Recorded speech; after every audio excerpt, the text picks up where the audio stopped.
Every couple of months, I see a headline saying that time is an illusion.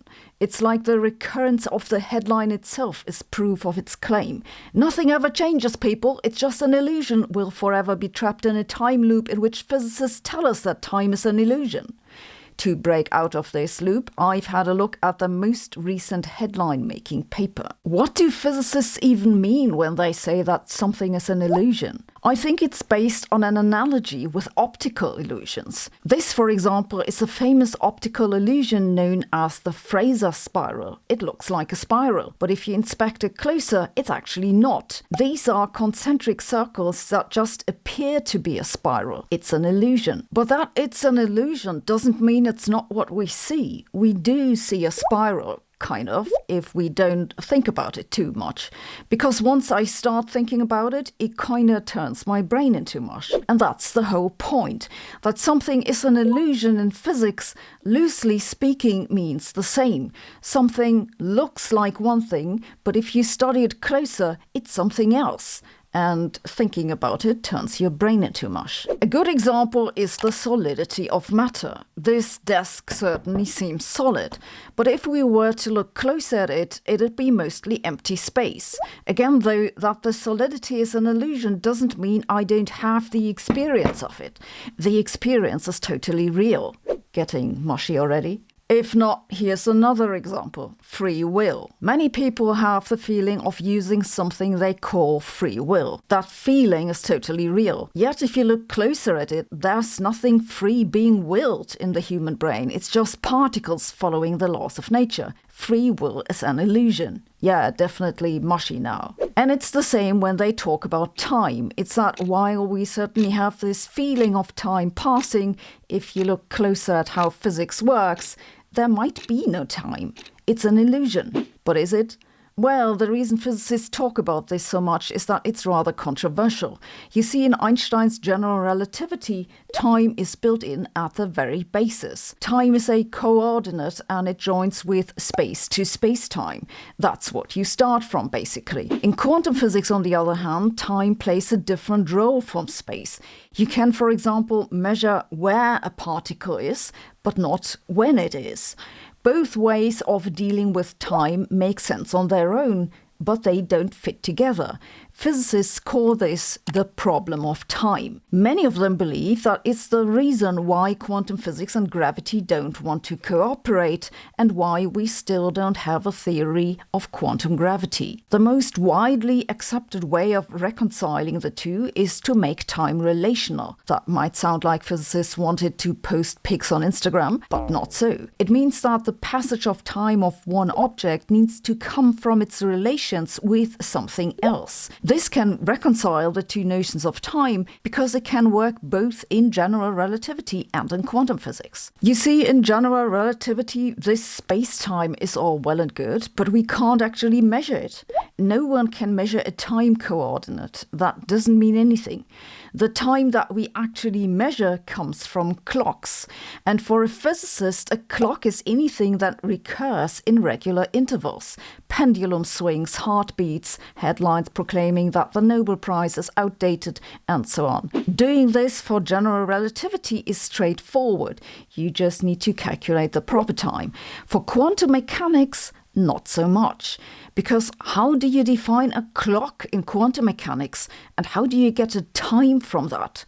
The task is basically that you need to use one set of particles as the clock, and from that you need to extract a variable that you can call time for another system. And this finally brings me to the new paper, because that's what they've done. They've used a clock system in quantum mechanics, a simple type of oscillator, and I've shown that one can use that to define time for another system that's entangled with the oscillator. So the link between the two comes from the entanglement. The new thing about this paper is that they've shown that this also continues to work if the other system is large. It's not something that's confined to the microscopic range, and that builds a bridge between quantum mechanics and general relativity. Assuming that this is right, and this is how time in quantum mechanics comes about, does that mean that time is an illusion? Well, in a sense, yes, because it means that fundamentally at the physical basis, there's no time. There are just relations between different things in the universe. Like, it's not that time passes as you watch this video, it's just that the progress bar is correlated with the number of unread emails in your inbox that you really, really want to get to today. Then again, we all know that that was an illusion. Warp drives have been in the news a lot recently because, so the headlines say, we can supposedly detect warp drive signals and that could help us find aliens. Really? I read the paper and I think this requires some clarification. Warp drives could potentially help us travel faster than the speed of light by a clever exploit in Einstein's theory of general relativity. It's that while it takes infinite energy to speed up an object to above the speed of light, this is not the case for space itself. Space itself can deform faster than light. So what you need is fast space that drags an object with it. You need a warped space, hence the warp drive. Warp drives ultimately are solutions of Einstein's theory. What does it mean to be a solution to a theory? Well, you see, Einstein gave us these complicated-looking equations. They relate space and time with the matter and energy in it. For matter and space to be physically possible, it needs to solve these equations. Problem is that these equations are extremely hard to solve. So hard indeed that some people, by which I mean myself, speculate that maybe our need for dark matter and dark energy just comes from our inability to properly solve those equations, but that's another story. This video comes with a quiz that lets you check how much you remember. Physicists have put forward a few solutions that supposedly describe warp drives in the sense that they have an area in the middle where the space is basically flat, where a spaceship could reside. That's called the passenger capsule, and then there's a bubble of sorts around this region where space is very warped, and the entire thing moves. The idea of the new paper is now that if this warp drive suddenly breaks down, for whatever reason, some sort of accident on the intergalactic highway, then that'll emit gravitational waves. That isn't so surprising because pretty much everything emits gravitational waves. Waving my hands emits gravitational waves. Just not a lot of them. The more surprising thing is that they claim in the paper that the strain, so the deformation caused by these gravitational waves, would be so large that we'd be able to measure the signal were it to come from anywhere within our galaxy. It's just that the signal isn't in the frequency range of the current gravitational wave interferometers. It's at a few hundred kilohertz, though there are proposals for detectors to measure in that range. That sounds pretty good, so what's not to like? Well, for one thing, warp drives only solve part of the space travel problem because there's still momentum conservation. Warp or not, if you want a spaceship to move in that direction, you need to chuck out stuff the other direction. So you still need a propulsion system. What a warp drive could do for you is that if you chuck out enough stuff, you don't stagnate at the speed of light, but can go beyond that. Unfortunately, all current calculations say that to get that done, you need to chuck out negative energy, which we don't have. Though, as I just said in an earlier video, I think negative energy could actually exist, so this isn't my main issue with the idea. No, my main issue with these headlines is that no one ever mentions that to get any appreciable warp, you need matter that's very, very close to being a black hole. All the articles I've read totally gloss over that. You see, in the paper, they look at a particular example of a warp drive that has a radius of about 1 kilometer. They say cheerfully in a footnote that the Enterprise E of the Star Trek universe is 685.7 meters in length, so it would smugly fit into the warp drive bubble. It seems like a reasonable size. But if you look at the mass that they have to assume for that warp drive, it's about 0.68 times an m with a funny symbol as index. You know what this symbol is? The circle with the dot inside? That's the symbol for the sun. Yes, that's right. Their warp drive has about 2/3 the mass of the sun. Actually, if you compress that much mass into radius with 1 kilometer, that'd be a black hole already. So I assume they've chosen the distribution to just very narrowly prevent it from collapsing. You see, the reason you get a noticeable warp and a noticeable emission from those warp drives is that there are almost black holes. To create such a curvature, you need to compress nuclear matter, like that in our sun, to about 1/1,000,000th of its current diameter. And this is the major issue I have with warp drives. It's not the negative energy. It's that to do anything useful, they need these huge, unfeasible energy densities. Don't get me wrong, the papers are well and good, and I'm not against studying the mathematics, but the so-called alien search is warping the truth. When my grandmother died, she was blind. Age-related macular degeneration slowly destroys the light-sensitive layer at the back of the eye. It's a heritable condition. My mother has it. I did a genetic test, and I have it too. I probably have 15 or 20 years or so before it starts, which is why I'm very interested in Elon Musk's quest to restore vision in blind people that'll allegedly make them see even better than they previously could. Resolution will be low at first, like early Nintendo graphics, but ultimately may exceed normal human vision. Forget about building particle detectors. I'll find dark matter just by looking. Okay, more seriously, I'm a little skeptical, which is why I was very interested to see a paper that came out just the other week that investigated Elon Musk's claim. Let's have a look. Elon Musk likes the idea of implanting chips into other people's brains, and quite possibly he also likes that it makes a lot of people uncomfortable. His company, Neuralink, recently made a lot of headlines because it enabled a paralyzed man to play chess merely by thinking. I love playing chess, and so this is one of the things that y'all have enabled me to do, something that I wasn't able to really do much the last few years, especially not like this. I had to use like a mouse stick and stuff, but now it's all being done with my brain. If y'all can see the cursor moving around the screen, that's all me, y'all. It's pretty cool, huh? The idea of Musk's bionic eye is to send information from a camera that might be mounted on glasses to electrodes implanted in the visual cortex. Suitably stimulated, that should produce an image without involving any part of the eye. Musk has dubbed that project Blindside. This design goes a big step further from already existing devices called retinal implants. These have been around for about 2 decades and are implanted not onto the brain, but into the eye, and work by stimulating the nerves at the back of the eye. The signal either comes from a camera or is an amplification of light that falls into the eye.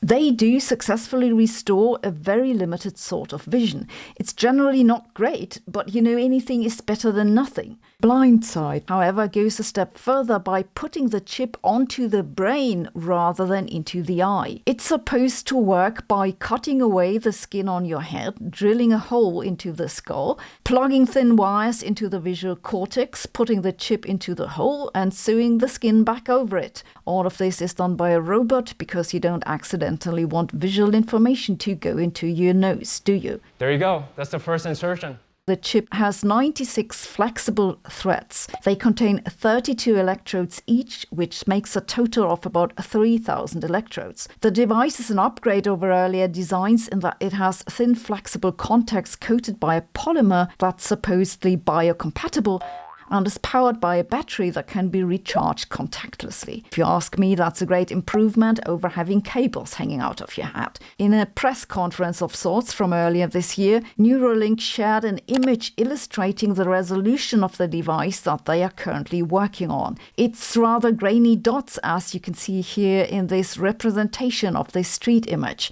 Now you might say, okay, but look, all you need to do is more wires and that'll get you a higher resolution. Well, this is where the new paper comes in. The authors of the paper say it's not that easy because it's not how visual perception works. It's not like one dot in the visual cortex is one pixel in the image, you see. It's more complicated. They took all that's known about the workings of the visual cortex and created a computer model that shows the approximate image a person would see for different placements of the electrodes. These are examples for the image reconstruction of a cat video from about 2000 electrodes or so. So a little less than Neuralink, but roughly comparable. Yeah, you know, it's not great, but I take it over being blind. The authors of the paper point out, however, that shape recognition isn't as easy as just adding more electrodes.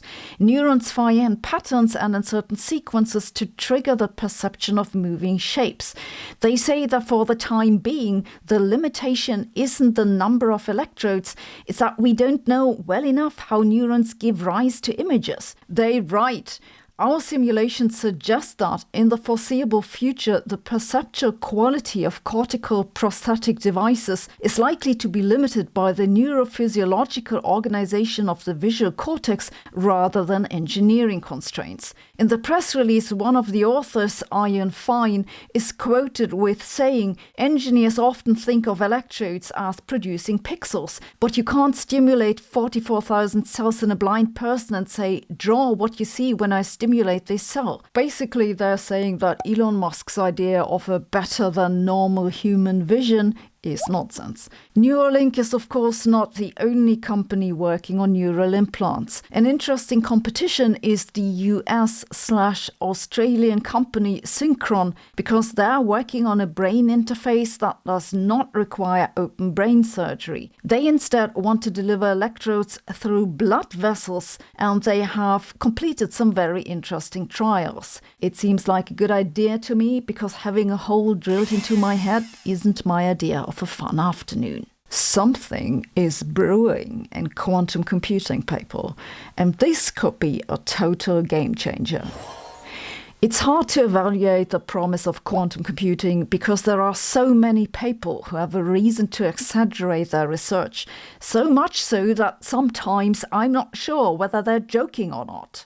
At D-Wave, my title is the Vice President of Quantum Technology Evangelism. But I think there's really something going on this time. I have in the past years told you a few times that photonic quantum computing is hot, hot, hot. Just a few weeks ago, I mentioned that the photonic computing company PsiQuantum has attracted substantial new funding and put forward a design plan for a scalable quantum computer that could bring them up to 1 million qubits very quickly. They've partnered up with the microchip manufacturer Global Foundries to get the job done, and just last week I read that they've acquired factory ground near Chicago. These people are clearly very sure that they've got it sorted out. The interesting thing that I want to talk about today is the reason for why this is happening and what that may be doing to the rest of quantum computing. Photonic quantum computing, as the name says, works with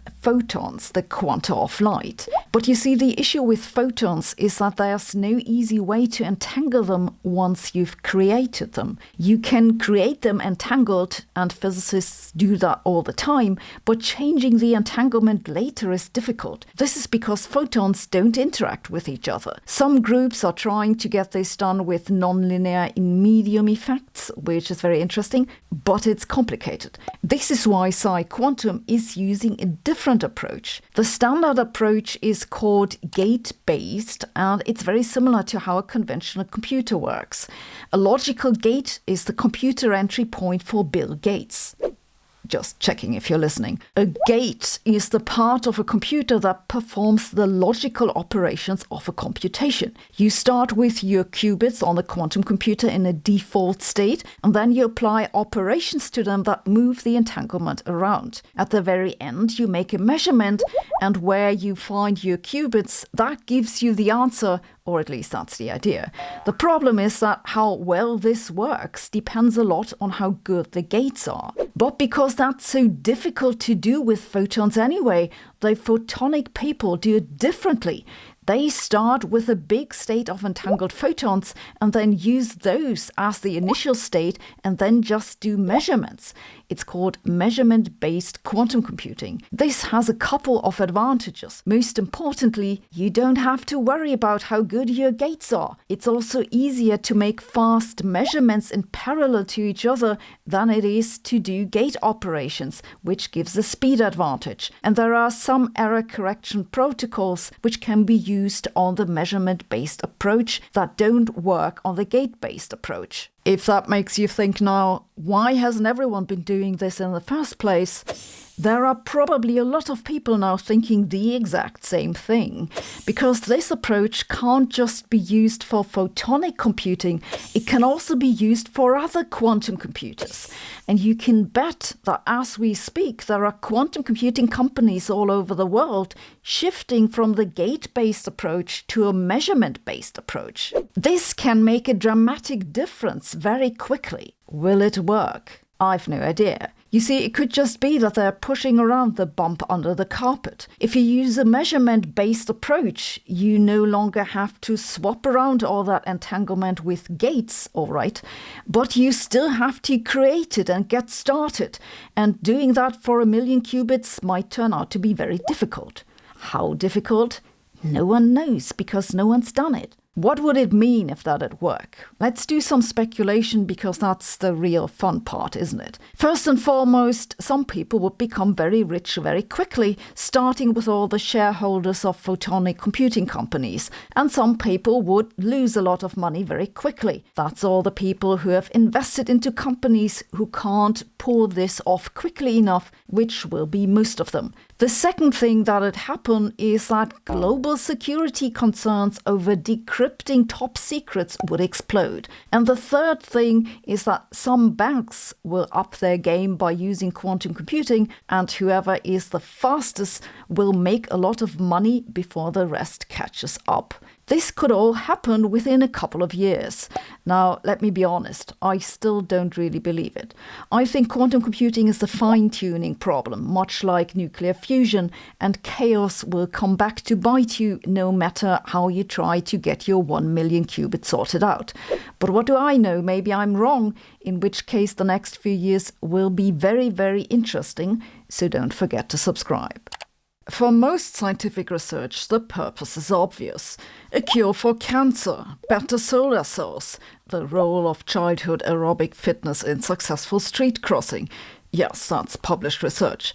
Knowledge that we can make use of. But dark matter? Supposedly it makes up 80% of all matter in the universe. So what? If we can't do anything with it, who cares? Well, since you clicked on a video about dark matter, you probably do care, at least a little bit. So today I have a new paper about a neat experiment that uses the entire planet Jupiter as a dark matter detector. I want to tell you how that works and then why I think that dark matter does matter. Astrophysicists often talk like the existence of dark matter is settled science, but I think this isn't so. They say we have a lot of evidence, but what does this evidence really tell us? It tells us that if we just use all the matter that we have measured on Earth, the stuff that's in the standard model of particle physics, and fill the universe with that, it's just incompatible with observations. Dark matter is one of the ways to fix this discrepancy between observations and predictions. These particles would have to be mostly inert, interact very rarely, and make themselves noticeable primarily by their gravitational pull. An alternative explanation is to change the laws of gravity, or maybe we live in a computer simulation and that's the programmer's sense of humor. But how will you go about confirming that dark matter is really made of these particles? Well, you want them in a detector that goes ping. This should be possible because the dark matter particles, if they exist, which they may not, are supposedly all around us and Earth is flying through this dark matter soup, basically. It's just that the dark matter particles interact so rarely that we normally don't notice, so you need a very sensitive detector, or a very big one. These dark matter detectors all work more or less the same. You take a big tank or a big chunk of material and monitor that very closely. What you're looking for is the rare interaction of the dark matter particles with that material. It could cause an atom to wiggle and that'd create a very slight heating, or it might kick an electron into a higher energy orbital, and when the electron drops back down, this emits a photon. Again, you can measure that. Now imagine having a detector the size of planet Jupiter. This is what the new experiment is about. They used data from the Cassini mission, which was actually studying Saturn, not Jupiter. But on the way to Saturn, it made a flyby on Jupiter, because even satellites are better at multitasking than me. On that occasion, it measured what's going on in Jupiter's atmosphere, in particular the infrared emissions in the spectral window between 3 and 5 micrometers. These come from an odd molecule, which is hydrogen 3 in the upper parts of the atmosphere. What happens there is that when sunlight falls onto the atmosphere, the ultraviolet light can split some of the hydrogen 2, which then sometimes forms hydrogen 3. This is kind of like in the upper atmosphere of Earth, oxygen 2 gets split and sometimes forms oxygen 3, which is ozone. The hydrogen 3 on Jupiter now, in contrast to most other molecules there, can absorb and emit in the infrared. But you expect this to only happen on the sunny side, by which I mean literally the side in the sun, nothing to do with eggs. You need sunlight because the energy to create those molecules needs to come from somewhere. The researchers then say that the hydrogen 3 could also be created by an interaction from dark matter. And then, since they haven't seen this infrared glow on the dark side, this tells us that there wasn't any dark matter there in appreciable amounts. So what the Jupiter detector does is to rule out many types of dark matter, namely all those which could have caused this infrared radiation, but didn't. It's actually a more sensitive probe than many Earth-based experiments would be. This means that just by analyzing the Jupiter data, they've probably killed a whole bunch of bigger detector designs. Take that, particle physicists. That said, let me tell you why I think dark matter matters. This isn't research that'll lead to practical applications in 10 years or 100 years, and maybe not even 1,000 years. Add some zeros if you feel like it. But if we ever want to become a space-traveling species, and I surely hope we will, we need to understand what's going on out there in the cosmos. We'll need to know whether we have to plow our way through clouds of dark matter, or whether maybe gravity works differently. Yes, that's a long time off, but what's the point of enduring the present if not to make the future better? And sometimes I hope when we finally figure out what dark matter is, we get a cosmic pop-up saying, "Quest completed." Thanks for watching. See you tomorrow.